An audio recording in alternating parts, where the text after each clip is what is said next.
My name is Elena Thorne, and for 9 years, I was a ghost. To the people who raised me, I didn't exist in the physical world. I didn't have a birthday, I didn't have a voice, and I certainly didn't have a seat at the table in the house on Crestwood Lane. In my mother's eyes, I had committed a sin far worse than any crime. I had chosen my own life over her control. 2 weeks ago, that 9-year silence didn't just break, it shattered. It was a Tuesday morning, the kind of gray, drizzling day in Portland that makes the moss on the trees look almost neon. I was standing in my kitchen, the steam from my coffee rising in a steady, peaceful column, watching the clock.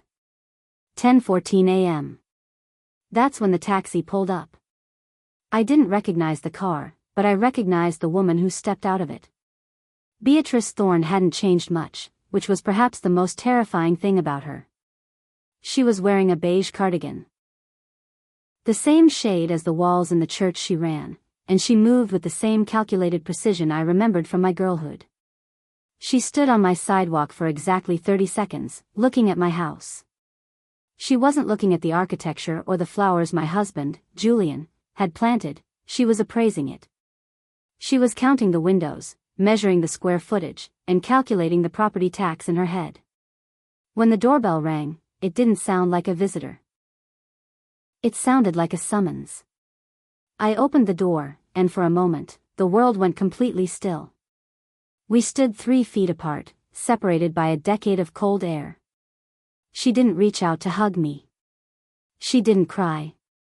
She didn't even say my name at first. She just looked at me with those sharp, emerald green eyes exactly like mine, and handed me a folded piece of paper. It wasn't an apology. It wasn't a "long time no see" card. It was a list. Handwritten in blue ink, with bullet points so neat they looked printed. Every bullet point had a dollar sign next to it. Retirement fund, $500,000. Mortgage payoff for the family home, $180,000. College for my sister's son, $200,000. The total at the bottom was written in bold, $925,000. She didn't ask about her grandchildren. She didn't ask if I was happy. She simply looked past me into my home and said, "We need to talk about the family's future, Elena. It's time you did what's right." But here is the thing my mother didn't know. I had been keeping a list of my own for 9 years. Every birthday card she returned with a refused stamp, every voicemail she let go to dead air, every text message my sister sent behind my back. It was all there, filed, dated, and documented in a navy blue binder I kept in the bottom drawer of my desk. She brought an invoice for a debt I never signed for. I brought the receipts for a daughter she tried to erase. And as I stepped back to let her into my kitchen, I realized that the math of our relationship was about to be settled once and for all. To understand why a mother would show up after a decade to demand nearly $1 million from the daughter she disowned, you have to understand the blue ledger. In my professional life as a CFO, I live by the rule that numbers don't lie. People lie. Memories fail. Emotions distort. But a ledger is an objective truth. That navy blue binder wasn't born out of spite, it was born out of survival.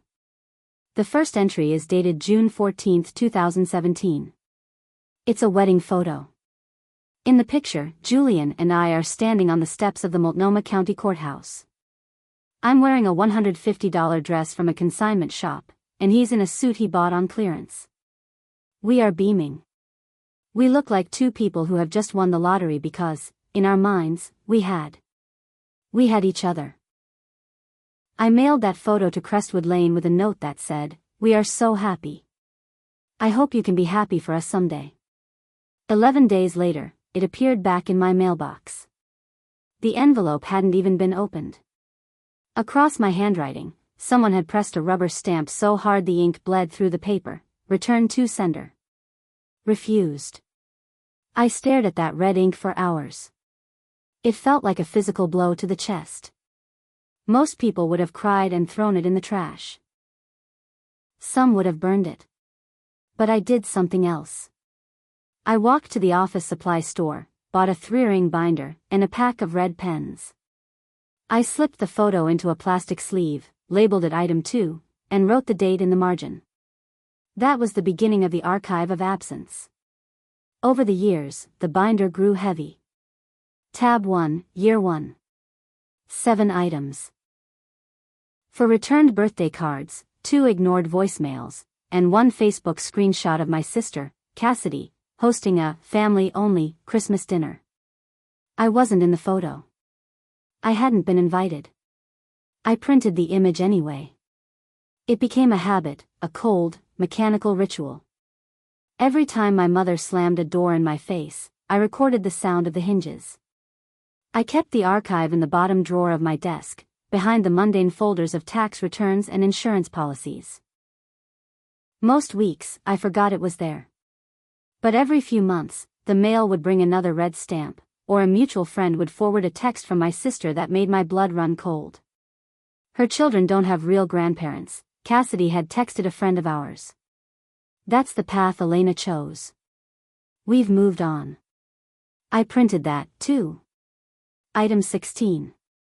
Red pen. Dated. People think that estrangement is a grand, dramatic event, a single explosion that levels the building. But it's not. It's a slow erosion. It's 1,000 small no's that eventually create a canyon. My mother thought she was teaching me a lesson in silence. She thought she was maintaining her dignity by erasing me. She didn't realize I was building a case. As I sat across from her in my kitchen that Tuesday, the $925,000 list sitting between us like a poisoned gift, I felt the weight of that binder in the other room. It was nearly 3 inches thick now. It contained 9 years of proof that I was no longer a thorn. She was here for the family's future, but she was talking to a woman she had spent a decade insisting didn't belong to her. She wanted to settle the books, but she had no idea that I had already balanced them. And the balance was 0. The town of Crestwood was a place where reputation was the only currency that mattered. If you had a clean lawn and a front row pew at the Baptist church, you were wealthy, regardless of what was in your bank account. My mother, Beatrice, was the wealthiest woman in town by that metric. She didn't just attend the church, she curated it. She coordinated the prayer chains. She decided which families received the benevolence funds, and which were left to struggle. She was a woman of immense, quiet power, and her greatest masterpiece was her family. Growing up in that house felt like living inside a high-stakes theater production. My father, Kenneth, was the quiet stagehand. He worked 31 years at the lumber yard, coming home at exactly 5:42 p.m. every evening to wash the sawdust off his boots and nod in agreement with whatever Beatrice said. Then there was Cassidy. My sister was 4 years younger and everything our mother wanted in a daughter. She was loud, she was sunny, and she knew exactly how to perform the role of the homecoming queen who was humbled by the crown. I was the glitch in the system. I was the quiet one who preferred math to pageantry. I saw the world in logic and ratios. I noticed that in our house, love was a strictly managed budget. It wasn't unconditional, it was a line item. And Cassidy was the department that always got funded first. When I was 18, I got a full-ride scholarship to Ohio State. I was the first person in our family to go to college. My mother packed my suitcase and slipped a card inside, a rare moment of warmth. It said, "Come home soon. You belong here." I kept that card for 15 years. It's still on my desk, right next to the navy binder. It is the last kind thing she ever wrote to me. Everything changed in the spring semester of my junior year. That was when I met Julian. Julian didn't fit into the Crestwood script. He was an engineering major with a computer science minor, and he approached life with a calm, methodical kindness that made the frantic performance of my hometown feel exhausting. He was biracial, his mother was a librarian from Cleveland, and his father had been absent since he was a toddler. The first time I brought him home, the air in the house turned to ice. My mother smiled, but it was the kind of smile a predator gives before it strikes, all teeth and no warmth. She called him Julian, but then pointedly ignored him. My father shook his hand and then didn't speak for the rest of the night. But it was Cassidy who said the truth out loud. While we were clearing the table, she leaned in and whispered, "He's nice, Elena. Truly. But you know Mom is never going to be okay with this. You're breaking the brand." I laughed it off at the time. I thought they just needed to see how much I loved him. I thought that if I showed them Julian's character, his brilliance, his steady heart, the math would eventually work out in his favor. I didn't realize that in my mother's world, Julian wasn't a person. He was a variable that ruined her perfect equation. The pressure began as a whisper and ended as an ultimatum. The letter on cream stationery arrived 2 weeks after Julian proposed. It was 4 paragraphs of elegant cursive that essentially functioned as a death warrant for my relationship with my family. "If you walk down that aisle, you are choosing him over us. He is not one of us, Elena. He never will be." I chose Julian. I walked down the aisle, and I never looked back. Or at least, I thought I didn't. I didn't know then that the town of Crestwood had a very long memory, and that the golden girl, Cassidy, was already starting to realize that being the only child left in the budget came with a very high price. As the years passed, I heard snippets through the grapevine. My father's health was declining. The lumber yard was cutting hours. Cassidy's husband was struggling. The Thorne brand was beginning to tarnish, just as Julian and I were starting to build something the world was finally starting to notice. The whispers from my hometown were changing. They weren't talking about the daughter who ran away anymore. They were starting to talk about the daughter who was worth $44 million. And as I looked at my mother sitting in my kitchen, I realized she hadn't come to Portland to find her daughter. She had come to find a bailout. But before she could get a single cent, she was going to have to account for every single item I'd filed away in the dark. For 9 years, the silence from Crestwood was like a heavy blanket of snow, cold, muffling, and seemingly permanent. You get used to the quiet after a while. You stop checking the mailbox for letters that won't come. You stop rehearsing apologies for things you didn't do. But in the background, life was moving. While my mother was busy scrubbing me from the town's memory, Julian and I were in a different kind of survival mode. We didn't start with millions. We started with a whiteboard Julian found at a Goodwill for $12 and a space heater that rattled so loud we had to shout to hear each other. That garage was our universe. Julian would sit with 2 monitors, his face pale in the blue light, building the engine, a compliance platform designed to help small businesses navigate the labyrinth of federal reporting. I was the one building the dashboard. I took my years of experience as a financial analyst and translated complex guidelines into checklists that a normal person could actually understand. We were a closed loop. We had to be. When you have no safety net, you learn to weave your own. Every evening, I'd come home from my day job, heat up a bowl of soup, and sit next to him until 2 in the morning. We weren't just building a company, we were building a fortress. We were proving to the ghosts in our heads that we didn't need the Thorne brand to survive. But as the company, Sentinel Systems, began to breathe on its own, I realized I was still tethered to the past in a way Julian wasn't. He had his mother, Cora. A woman who flew in from Cleveland the moment she heard we were struggling, carrying containers of frozen meals and a heart that didn't require an itemized list of requirements to love us. I, however, had the binder. By year 3, the archive of absence moved from a thin folder to its first proper navy blue 3-ring binder. I had started a new habit, the red pen audit. Every time an item went into the binder, I didn't just file it. I analyzed it. Item 11, Christmas Day. I had called my father's cell phone. I knew my mother would be at the church coordinating the pageant, and I hoped, that he might pick up. The call rang 4 times before going to voicemail. I didn't leave a message. I just printed the call log. Item 12, the return check. I had sent $500 for my father's 65th birthday. Not because he needed it, but as a peace offering. It came back 3 weeks later, torn into 4 neat pieces and tucked inside a blank envelope. No note. Just the confetti of my effort. I sat on the floor of our tiny apartment and taped those pieces back together like a forensic investigator. I wasn't crying anymore. I was documenting. I realized that my mother wasn't just ignoring me, she was actively managing the Elena problem. She was treating my existence like a bad debt that needed to be written off the books.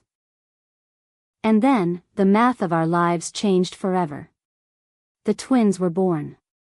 Liam and Sophie arrived on a Wednesday morning in November. They were 6 pounds each, with Julian's dark curls and my green eyes. When the nurse placed them in my arms, I felt a surge of love so violent it was almost terrifying. But right behind that love was a sharp, jagged edge of grief. I looked at these two perfect, innocent human beings and I realized, I could never do to them what was done to me. I could never look at their faces and decide they were variables, to be deleted. Cora was there, of course.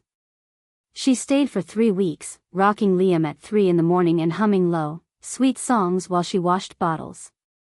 She was a grandmother in every sense of the word, soft, steady, and present. Against my better judgment, I sent the birth announcements to Crestwood.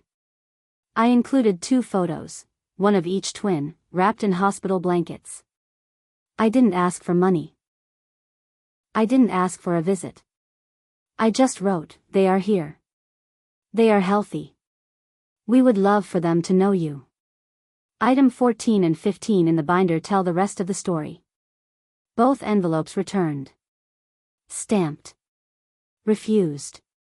But it was item 16 that truly broke the seal. A mutual friend from high school, someone who still lived in the shadow of my mother's church, sent me a screenshot of a text from my sister, Cassidy. Mom is holding up well, Cassidy wrote. It's sad, really. Elena is using those poor babies as bait to get back into the will. But Mom is firm. Those children aren't part of this family. They don't have real grandparents on our side. That's the choice Elena made when she walked away. I sat in the nursery, Liam asleep on my chest, and I read those words over and over. Not real grandparents. My children were being disowned before they could even crawl. My mother wasn't just erasing me, she was preemptively erasing my bloodline. She was telling the world that my children were counterfeit, because they didn't fit the Thorne aesthetic. I didn't cry. I didn't scream. I walked to my desk, Liam still tucked against my heart, and I printed that screenshot. I labeled it in red pen. I dated it. I tucked it into the binder right after the returned photos. It was in that moment that the purpose of the binder shifted. It was no longer a record of my pain. It was a record of their debt. I realized that one day, my children would ask why they didn't have a Grammy Beatrice. They would ask if they had done something wrong, if they weren't good enough. And on that day, I wouldn't give them my version of the truth. I wouldn't give them a story colored by my bitterness. I would give them the receipts. I would show them the red stamps. I would show them the refused labels. I would show them the text messages where their aunt called them bait. I would protect them with the cold, hard facts. By year 5, Sentinel Systems had moved out of the garage and into a real office in the Pearl District. We had 15 employees. We had a funding round that made the local business journals. The garage kids were becoming the tech disruptors. I noticed a strange spike in my profile views that month. 3 views from someone in the financial services industry in the Crestwood area. I didn't need a detective to tell me who was looking. The silence was still there, but the digital footprints were starting to appear. The math of affection in Crestwood was beginning to account for a new variable, my net worth. Success doesn't happen all at once, it's a series of quiet clicks until the door finally swings open. For us, that click was the next major funding round. $12 million in capital. A valuation of $68 million. Suddenly, my name wasn't just on a binder in a desk drawer. It was on the crawl of financial news networks. Elena Thorne, CFO of Sentinel Systems. I expected the phone to ring that night. I expected a congratulations text from Cassidy or a thinking of you email from my father. But the silence held. My mother was a professional. She knew that if she moved too fast, it would look like she was chasing the money. She was waiting for the right moment to frame her return as an act of grace. But Cassidy didn't have our mother's discipline. Item 21. The reconnaissance. 2 months after the news broke, Cassidy texted me. It was the first time I'd heard from her in 7 years. Hey stranger. I'm going to be in Portland for a conference next week. Would love to grab a quick coffee and see those beautiful babies of yours. Julian looked at the phone and then at me. You know what this is, right? I know, I said. But let her come. I want to see how she plays it. We met at a cafe in the Pearl District, not far from my office. Cassidy showed up looking like a walking advertisement for small-town success, overstyled hair, a blazer that was slightly too tight, and a smile that was so bright it felt brittle. She hugged me for a long time. Too long. She smelled like our mother's perfume, lilies and hairspray. For the first hour, she didn't apologize. She didn't mention the 7 years of silence. She just asked questions. So, how big is the new house? Do the kids go to that private academy on the hill? I heard Julian's company is looking at a public offering. Is that true? I bet your closet is just to die for now. I watched her through the steam of my latte. She wasn't looking at me, she was looking at my watch. She was looking at the keys to my car sitting on the table. She was scouting. Halfway through the meeting, I caught her doing something that made the hair on my arms stand up. I had leaned back to flag down a waiter, and in the reflection of the window, I saw Cassidy tilt her phone toward the parking lot. She was taking a photo of my car. She wasn't there to see her nephews. She was there to take inventory. Mom misses you so much, Elena, she said, her voice dropping into that rehearsed, solemn tone. She talks about you every day. She just doesn't know how to reach out after everything that happened. She's so proud of you. We all are. Proud of me? I asked, my voice flat. Even the counterfeit children? Cassidy flinched. The smile didn't drop, but it wavered, like a flickering bulb. Oh, Elena. You know how Mom gets when she's hurt. She says things she doesn't mean. We're family. And family is supposed to take care of each other, especially when things get complicated. She didn't define complicated. She didn't have to. When I got home that night, I didn't tell Julian about the car photo. I went straight to the binder. I created a new tab, the reconnaissance. I printed our text thread. I wrote down every question she asked about our finances. I noted the car photo. I realized then that the family future plan was already in motion. They weren't coming for me. They were coming for the capital. They were coming for the IPO. A week later, the final piece of the puzzle fell into my lap. A friend from Crestwood, the same one who had sent the bait text years ago, called me, her voice shaking. Elena, I shouldn't be telling you this, but I was accidentally added to a new group chat. It's your mom, your dad, and Cassidy. They think they're talking to a different Tess. Elena, they aren't just talking about visiting you. I felt a cold chill settle into my bones. What are they saying, Tess? They're making a list, she whispered. Your mom said, and I'm quoting here, she has more money than that entire town. It's time she paid her share of the Thorne legacy. Elena, they're coming to Portland. And they aren't coming alone. The IPO wasn't just a financial event, it was a blood-in-the-water moment. When the bell rang at the NASDAQ and Sentinel Systems opened at $22 a share, my net worth became public record. It was no longer a rumor in a small-town diner, it was a fact printed in the news. And for a woman like Beatrice Thorne, a public fact is a public opportunity. I sat in my office the morning after we returned from New York, the silence of the building feeling heavy. I knew the Thorne legacy was on its way. I had already called my attorney. We had spent the last 48 hours tightening the bolts on the children's trusts. Every scent Julian and I had built was shielded by a series of irrevocable legal firewalls. I wanted to make sure that even if my mother managed to guilt-trip her way into my house, she could never touch the future we had built for Liam and Sophie. Everything is set, my attorney told me over the phone. But Elena, remember, legal protection isn't the same as emotional protection. She's going to use the one weapon I can't litigate against, your childhood. I know, I replied, looking down at the bottom drawer of my desk. But I have a weapon she didn't account for. I have the data. I pulled out the navy binder. It was bulging now, the rings strained by the weight of 9 years of evidence. I flipped to the very back, to the newest section I had labeled the reconnaissance. I added the screenshots Tess had sent me. The group chat where my mother and sister discussed my wealth like a prize to be divided. Make it look like a family investment, Cassidy had typed. She's a numbers person. She'll respond to logic. Layer the medical bills under the retirement funds. It makes it harder for her to say no without looking like a monster. I traced the words with my finger. They weren't coming for a daughter.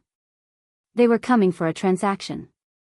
My mother's arrival wasn't an act of reconciliation. It was a closing argument. That afternoon, I did something I hadn't done in years. I checked the mail myself. Tucked between a magazine and a bill was a cream-colored envelope. My heart hammered against my ribs. I knew that stationery. I knew that cursive. I didn't open it in the kitchen. I went back to my desk, the blue ledger open and waiting. I slid a letter opener through the top, my hand steady only because I was treating this like an audit. It was a draft. A literal draft of her upcoming visit. Elena, I know we have lost time. Life is short, and I have learned that some things matter more than the differences that divide us. I am coming to Portland. We need to find a way forward. No apology. No mention of the 9 years of return to sender stamps. Just a declaration that the differences, the skin color of my husband and the existence of my children, were suddenly unimportant now that I was a CFO. I printed the tracking info for the letter. I noted the date. I labeled it item 27. I was ready for the doorbell to ring. I was ready for the beige cardigan and the theatrical tears. What I wasn't ready for was the realization that my father, the man who had nodded his way through my erasure, was the one holding the most dangerous secret of all.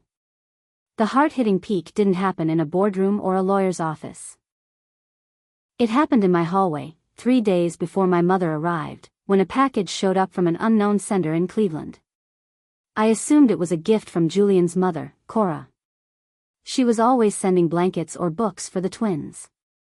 But when I opened the box, there was no note from Cora. Instead, there was a stack of old, weathered envelopes. My breath caught in my throat. These weren't new letters. These were the letters I had sent to Crestwood years ago. The birthday cards. The ultrasound photos. The birth announcements. But they were different. They weren't just the refused copies I had filed in my binder. These were the originals, and they had been opened. I sat on the floor of the hallway, the twins playing with blocks in the next room, and I began to sift through the remains of my attempts to reach home. I pulled out the photo of Liam and Sophie at their school's fall festival. On the back of the photo, I had written, "They ask about you sometimes. I tell them you live far away." I turned the photo over. There, in the corner, was a smudge of gray dust.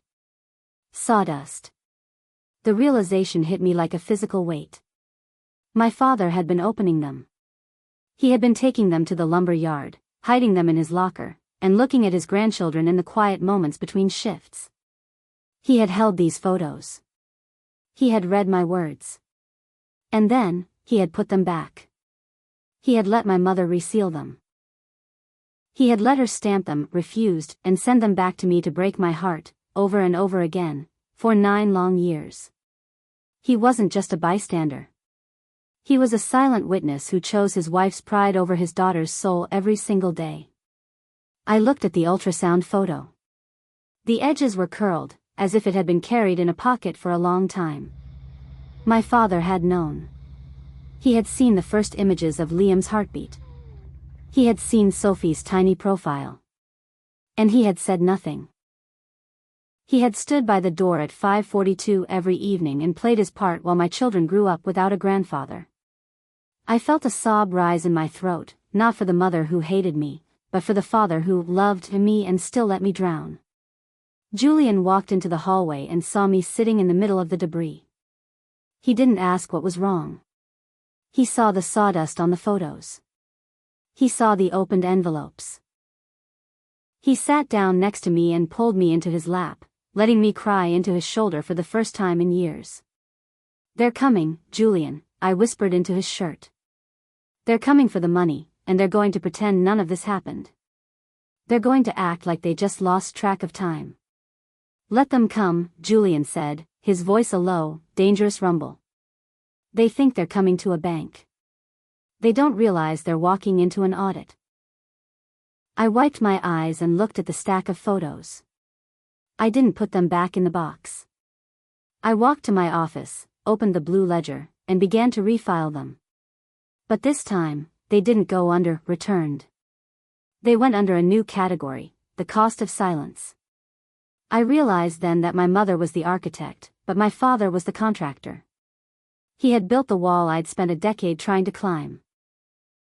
And as I placed the sawdust-stained photo of my children into a plastic sleeve, I knew that the big reveal at the end of this week wasn't just going to destroy my mother's plan.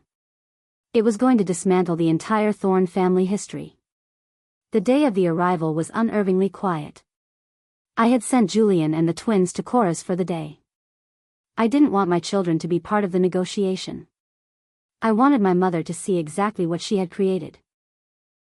A house that was full of life, yet completely empty of her.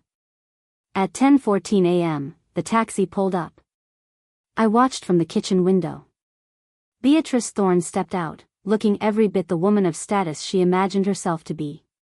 She straightened her beige cardigan. She checked her reflection in the taxi window.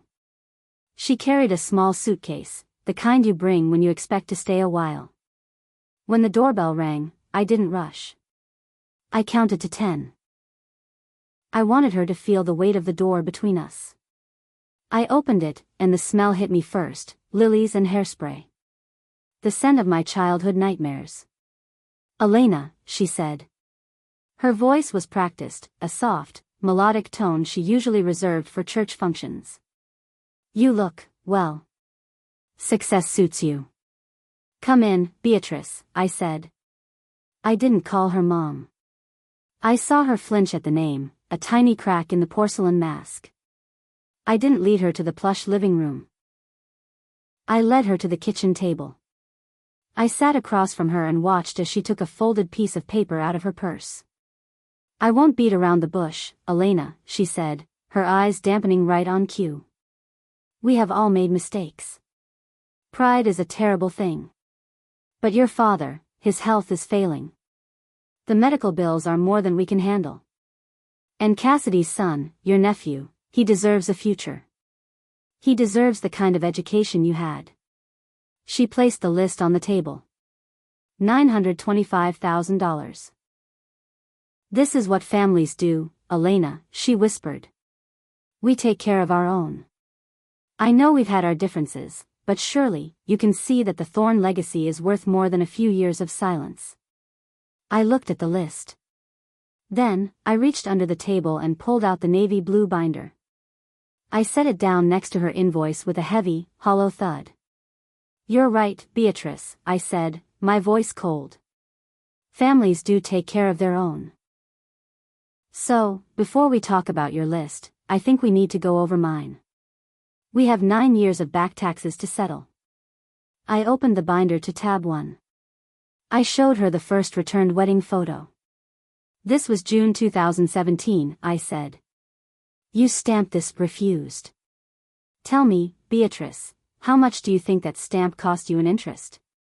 She stared at the photo, her face turning a pale gray. But I wasn't looking at her anymore. I was looking at the front door. Because through the glass, I could see my father standing on the porch, his hand raised as if to knock, his face twisted in a look of sheer terror. He wasn't supposed to be here yet. He was supposed to be the surprise reinforcement for the afternoon. But he was holding something in his hand. A small, wooden box. And as our eyes met through the glass, I realized the audit had only just begun. The air in the kitchen didn't just feel cold, it felt thin. My mother's eyes darted from my face to the binder. She reached out, her fingers hovering over the plastic sleeve containing that first returned wedding photo, but she didn't touch it. "Elena, don't be dramatic," she said, her voice reclaiming that sharp edge. "Everyone says things they don't mean when they're emotional. That was years ago. We are here to talk about the now. We are here to talk about your father's health and your nephew's education." I didn't blink. I flipped to year 4. The now is built on the then, Beatrice. You don't get to skip the chapters you don't like. I pulled out the printout of the text message Cassidy had sent. March 9, 2021. "This is where Cassidy, under your direction, told the town that my children weren't real family. You didn't just ignore their birth, you weaponized it. You told everyone I was the villain so you wouldn't have to explain why you were a grandmother who had never held her grandkids." Beatrice's nostrils flared. "I did what I had to do to protect our name. You were the one who walked away. You were the one who chose that lifestyle over us. That lifestyle has a name, Beatrice. His name is Julian. And those babies have names, too. Liam and Sophie." I leaned forward. "You didn't come here because you missed me. You came here because Sentinel Systems went public and you realized the daughter you erased is now the only person capable of saving the Thorne brand from bankruptcy. You're here for a bailout." I tapped her $925,000 list. "You itemized your needs. You calculated the cost of your forgiveness down to the cent. But you forgot to account for the overhead. You forgot that every time you returned a card, you were adding to a debt you can never repay." She stood up so abruptly her chair shrieked. "After everything we gave you? The clothes on your back, the food in your mouth? This is how you repay your parents? With a notebook full of grudges?" "It's not a notebook of grudges, Beatrice. It's an audit of your character. And the results are in, you're ethically insolvent." I looked past her.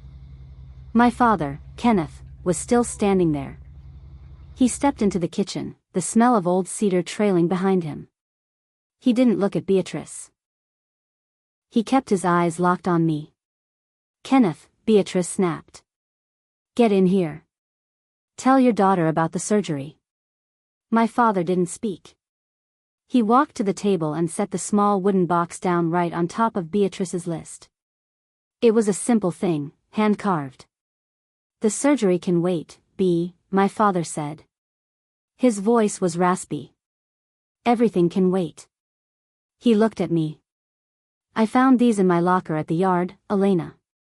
I've been keeping them there for years. Your mother.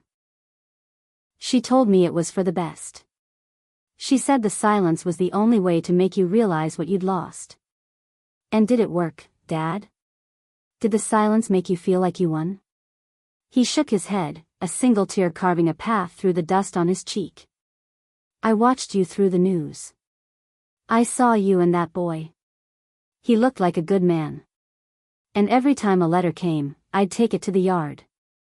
I'd read about the twins. I'd look at the pictures until the edges wore thin." Beatrice's face contorted into rage. "Kenneth. You promised." "I lied, B," he shouted. "I lied to you, and I lied to her, and I lied to myself. I'm not here for the money. I don't want the mortgage paid off." He turned the wooden box toward me and flipped the latch. Inside weren't just letters. There were dozens of small, hand-carved toys. A wooden train. A tiny bird. A set of blocks with the twins' initials. "I made these," he whispered. "Every time a birthday passed." I couldn't send them.